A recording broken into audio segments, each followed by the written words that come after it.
Assalamualaikum viewers and welcome back to my channel Study Law with Bushra. So today is our 7th lecture on the syllabus of Law Gate, and in this video we are going to discuss the topic of revision under section 115 of Civil Procedure Code 1908. But before starting the discussion, I request you all to please subscribe to my channel and don't forget to press the bell icon for latest updates. Do share this video with your friends and don't forget to comment your feedback. So let's move towards the discussion. Revision को उर्दू में कहते हैं निगरानी. अब निगरानी कौन करता है? ऑब्वियसली कोई बड़ा किसी छोटे पर निगरानी कर रहा है. तो इसी तरह से आप समझ लें, क्लॉज 1 को अगर हम देखें तो क्लॉज 1 कहती है दैट द हाई कोर्ट में call for the record of any case which has been decided by any subordinate court to such high court. यानी कि हाई कोर्ट किसी भी ऐसी कोर्ट जो उसके मातहत काम कर रही है उसके डिसाइड किए हुए किसी भी केस का रिकॉर्ड मंगवा सकती है. किन केसेस में? In which no appeal lies there to.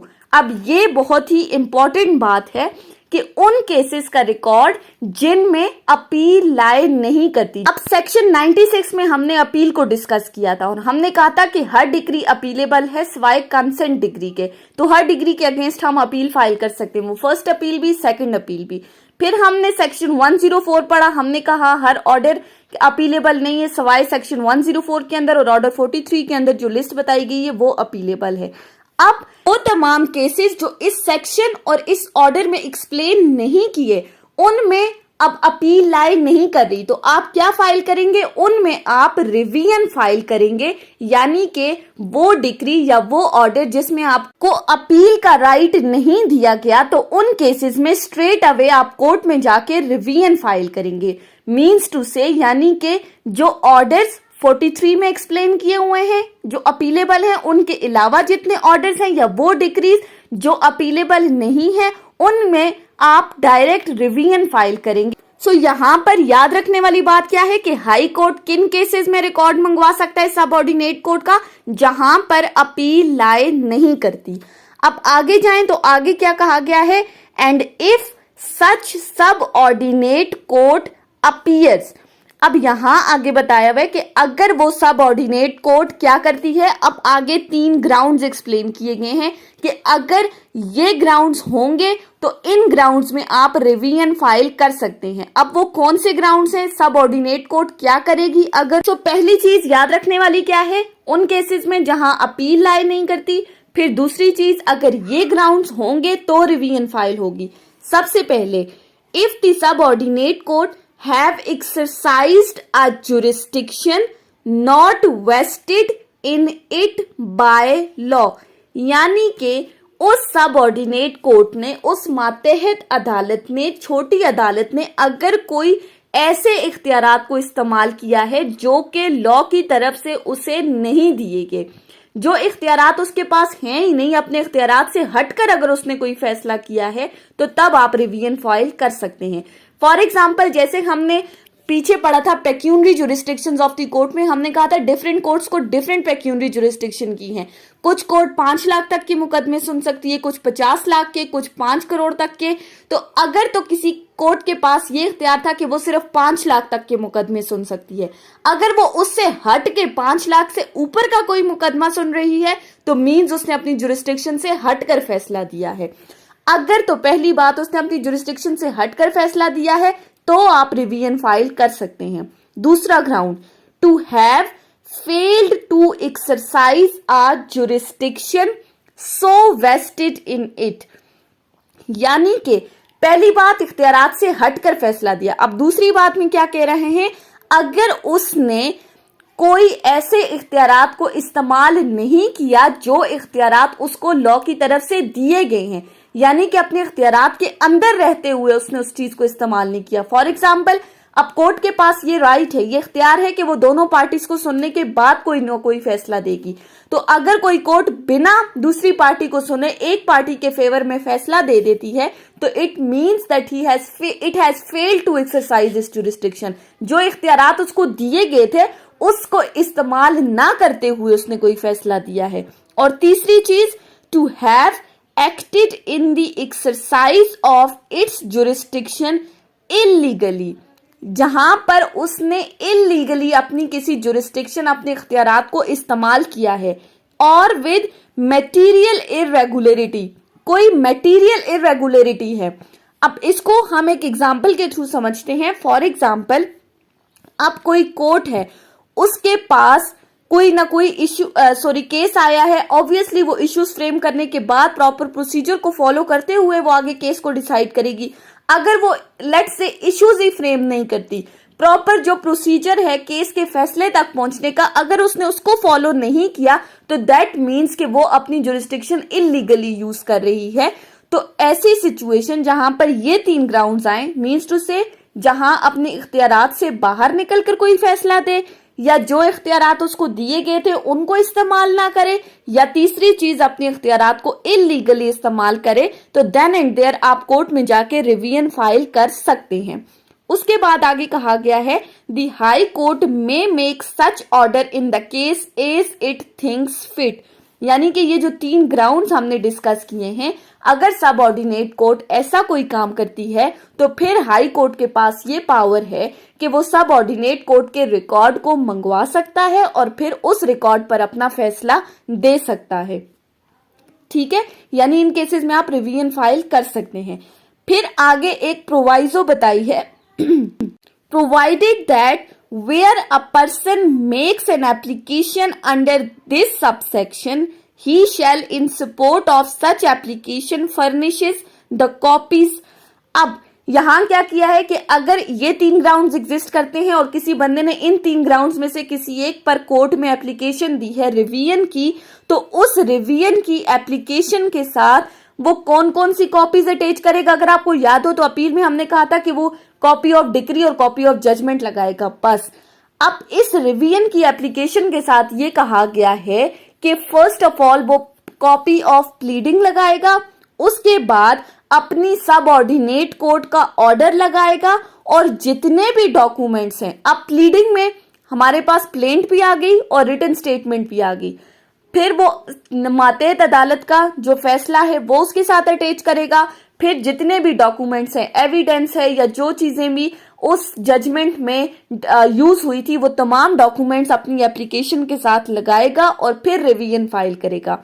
फिर आगे कहा गया है, and the high court shall except for the reasons to be recorded dispose of such application without calling for the record of subordinate court. अब इसमें क्या कहा गया है कि जरूरी नहीं है कि हाई कोर्ट हर केस का रिकॉर्ड मंगवाए और रिकॉर्ड मंगवाने के बाद फिर वो फैसला दे। ऐसा भी हो सकता है कि बिना किसी केस का रिकॉर्ड मंगवाए हाई कोर्ट उस फैसले पर अपना डिसीजन दे सकता है, वो उस एप्लीकेशन को डिस्पोज ऑफ कर सकता है, यानी कि डिस्पोज ऑफ मीन्स खत्म करना, उस पर फैसला सुना देना। फिर आगे सेकंड प्रोवाइजो दी है, provided further that such application shall be made with in 90 days of decision of subordinate court. अब यहाँ पर लिमिटेशन बता दी गई है, यानी कि जो आपने कोर्ट के अंदर रिवीजन फाइल करनी है वो विद इन 90 days फाइल करनी है। किसके 90 days के अंदर? जैसे ही सबऑर्डिनेट कोर्ट ने फैसला दिया, उसके फैसला देने के 90 दिन के अंदर अंदर आपने रिवीजन की एप्लीकेशन फाइल करनी है, और इसके साथ सबऑर्डिनेट कोर्ट आपको अपने फैसले की कॉपी 3 दिन के अंदर प्रोवाइड करेगी। फिर आप उस फैसले की कॉपी को रिवीजन की एप्लीकेशन के साथ अटैच करेंगे। और उसके बाद कहा गया है, और हाई कोर्ट जो रिवीजन की एप्लीकेशन को डिसाइड करेगा वो विद इन 6 months करेगा। यानी इस प्रोवाइजो में सिंपली क्या कहा गया है, सबऑर्डिनेट कोर्ट के फैसले के 90 दिन के अंदर रिवीजन फाइल करनी है, सबऑर्डिनेट कोर्ट 3 दिन के अंदर आपको अपने फैसले की कॉपी प्रोवाइड करेगी, और हाई कोर्ट के पास ये इख्तियारात है कि वो रिवीजन का फैसला विद इन 6 months सुनाएगी। अब क्लॉज 2 पर आ जाएं तो क्लॉज 2 क्या कहती है, द डिस्ट्रिक्ट कोर्ट में exercise the powers conferred on the high court by subsection in respect of any case decided by subordinate court. इसमें सिंपली क्या बताया है, जो हमने क्लॉज 1 में डिस्कस किया कि हाई कोर्ट के पास ये पावर है कि वो रिवीजन का एप्लीकेशन एंटरटेन कर सकती है और फिर उस पर अपना फैसला सुनाएगी। क्लॉज 2 कहती है जिस तरह हाई कोर्ट के पास क्लॉज 1 के अंदर पावर्स दी गई हैं, इसी तरह डिस्ट्रिक्ट कोर्ट के पास भी ये पावर है कि वो रिवीजन की एप्लीकेशन को एंटरटेन कर सकती है। लेकिन कंडीशन क्या बताई है यहाँ पर? पहली बात तो वही कि जहां पर अपील लाई नहीं करती, मीन्स टू से कि अगर सिविल कोर्ट ने कोई फैसला किया है और उसको फैसले में अपील मेंटेन नहीं हो सकती, अपील का राइट नहीं है, तो फिर आप डिस्ट्रिक्ट कोर्ट में रिवीजन की एप्लीकेशन फाइल करेंगे। लेकिन यहाँ अपील ना होने के साथ साथ दूसरी कंडीशन ये बताई है कि जो वैल्यू ऑफ सब्जेक्ट मैटर है वो appellate jurisdiction of district court से ज्यादा ना हो, यानी कि एपिलेट कोर्ट की जो पेक्यूनरी जुरिस्डिक्शन है उससे हटकर ऐसा केस ना हो कि उसकी सब्जेक्ट मैटर इसकी एपिलेट जुरिस्डिक्शन से ज्यादा हो।